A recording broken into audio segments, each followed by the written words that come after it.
Hai, Das. Kamu pernah merasa kurang dihargai tapi nggak tahu alasannya? Kadang, orang bisa menunjukkan sikap kurang menghormati secara halus tanpa kita sadari.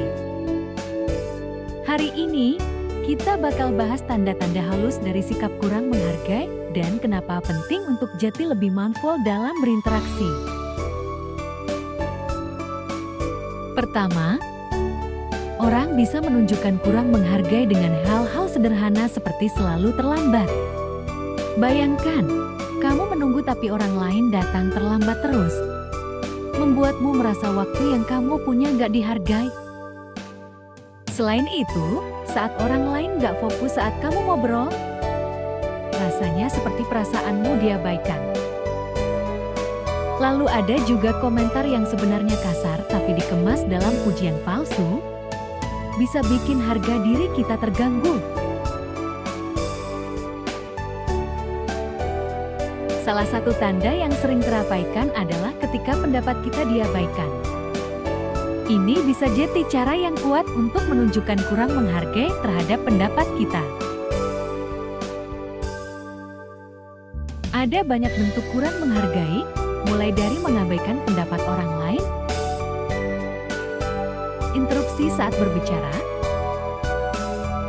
sampai sindiran halus yang terkesan menyinggung. Semua ini bisa bikin perasaan gak nyaman. Misalnya, membuat lelucon atau menghina hal-hal yang orang lain suka. Ini bukan hanya lucu tapi bisa bikin mereka merasa direndahkan. Dan tentu saja, sikap menggoda seseorang atau mengambil kekreditan atas ide atau kerja keras orang lain adalah sikap yang sangat kurang menghargai. Hal-hal ini bisa menyebabkan rasa tidak nyaman, termasuk juga memaksa seseorang untuk melakukan sesuatu yang sebenarnya mereka nggak mau, atau bahkan memperlakukan mereka secara berbeda dari yang lainnya. Ingat, hal-hal ini nggak bagus untuk hubungan. Jadi, penting untuk selalu peduli dengan kata-kata dan tindakan kita. Ketika kita lebih aware, kita bisa menciptakan perubahan positif dalam bagaimana orang lain memperlakukan kita, dan juga membantu menyelesaikan masalah.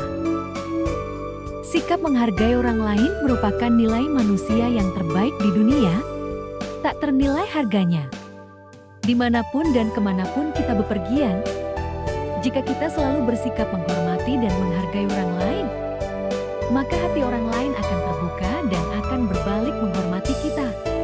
Saling menghormati tentu dibangun dengan rasa pengertian dan kebajikan, tidak dengan cara-cara yang keras dan negatif. Hargai orang lain, misalnya dalam suatu perusahaan ada yang berbeda pendapat, maka hargailah, karena mungkin dia memiliki cara yang berbeda, namun memiliki tujuan yang sama.